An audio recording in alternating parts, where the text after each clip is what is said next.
You have never been lazy. Not once. You have been afraid, and your brain called it laziness so you would not look any closer. In the next 7 minutes, you will see the exact mechanism your brain runs every time you avoid something important, and why everything you have tried to fix it has been making it worse. Because right now, the most important things in your life have a fear response attached to them. And every day you call yourself lazy, that response gets stronger. Today included. Laziness does not exist in the human brain. Neuroscientists have never found it. What they found instead is a threat detection response. When a task is connected to something your brain associates with danger, past failure, rejection, being judged, your brain fires the alarm it uses for physical threat. And the output of that alarm is not a character flaw. It is low energy, not being in the mood, resistance that feels physical, the feeling you have been calling laziness your entire life. People who label themselves as lazy are significantly more likely to avoid challenging tasks than people who describe the same behavior as fear of failure. Same behavior, different label, completely different biological outcome. The label does not describe the problem. The label is the problem. Because every time you call yourself lazy, your brain registers that as a confirmation of identity, and it works harder to maintain it. You were never lazy. You were being protected from something your brain decided was unsafe. And it gave that protection a name designed to make sure you blamed yourself instead of understanding it. But the misdiagnosis is only the first layer. The second one explains why starting, even when you genuinely want it, feels physically impossible. And it has nothing to do with how much you want it. Before you start any task, your brain makes a prediction. It forecasts whether the effort will be worth the outcome, and it bases that forecast entirely on what happened last time.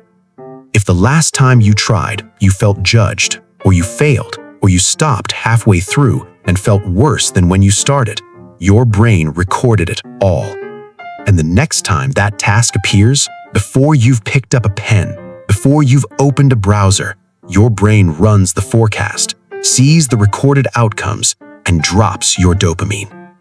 Think about the task you've been avoiding longest, not the one you put off yesterday, the one that's been there for weeks, maybe months.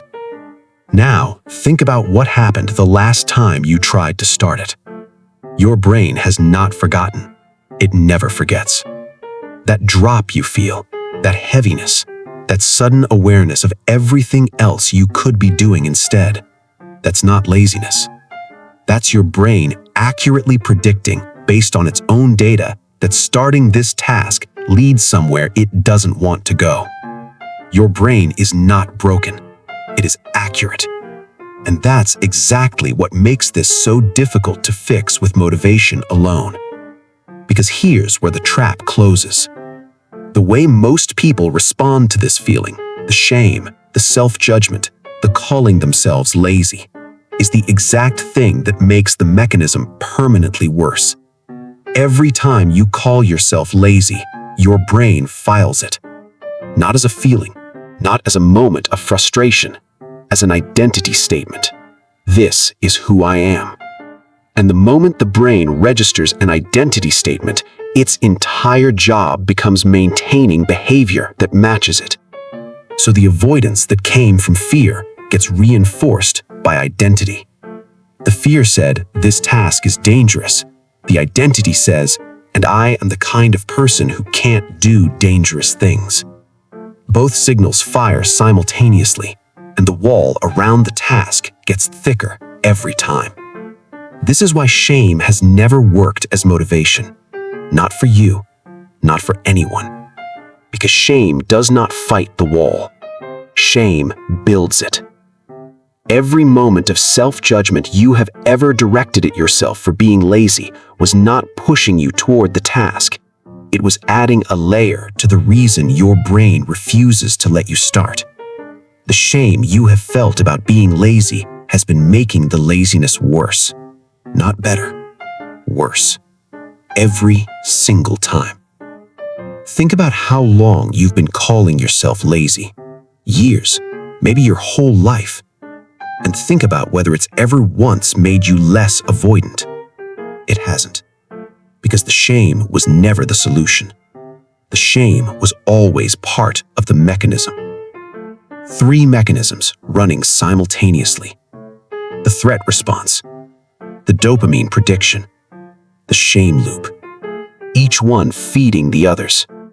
And they all share one point of failure. One place where the entire system can be interrupted. Every productivity system you have ever tried failed for the same reason. Not because you lacked discipline, because it asked you to change your behavior while keeping the identity that was producing it. Your brain will always undo behavior that contradicts who it believes you are. Always. Without effort. Without your permission. It's not sabotage. It's homeostasis. The only intervention that works at the biological level is changing what the brain believes you are. Not motivating yourself to act like a different person. Actually updating the identity the brain is maintaining behavior for. When the self-concept shifts from "I am lazy" to "I am someone whose brain runs a protection response around challenging tasks," something changes in the brain's calculation. The threat response doesn't disappear, but it's no longer being maintained by an identity that confirms it. The dopamine prediction updates. The shame loop loses its primary input.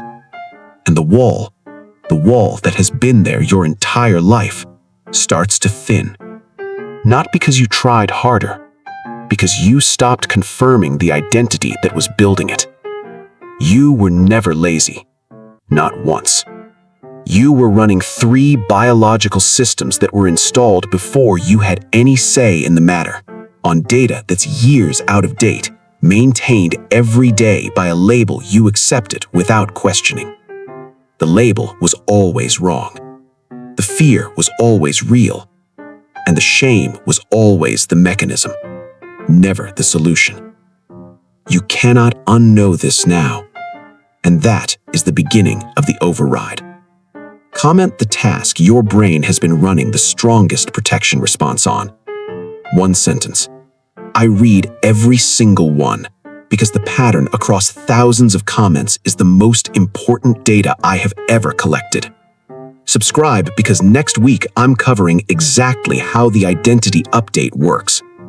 And it connects directly to everything we just covered. Watch this next. It's the short that started this entire conversation.